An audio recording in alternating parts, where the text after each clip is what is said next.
If your edits still feel basic, you're missing out. Level up with these CapCut Pro tricks. Ready to unlock serious editing power? Let's start with keyframes. Keyframes let you animate anything: position, scale, rotation, and more. Set your starting point, adjust your parameters, and then create an endpoint. For extra control, use the graph editor to smooth out your moves. Next up, masking. Use masks to hide or reveal parts of a clip. Perfect for split screens and creative text reveals. Pick your shape, adjust the edges, and animate the mask for dynamic effects. Want smoother movement? Add motion blur from the effects menu. Tweak the settings to match your style, and watch your transitions get buttery smooth.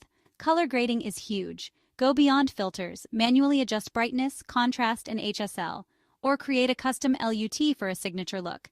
Finally, polish your audio. Reduce noise, add keyframed fades, and drop in sound effects for maximum impact. Master these, and you'll unlock pro-level edits in CapCut.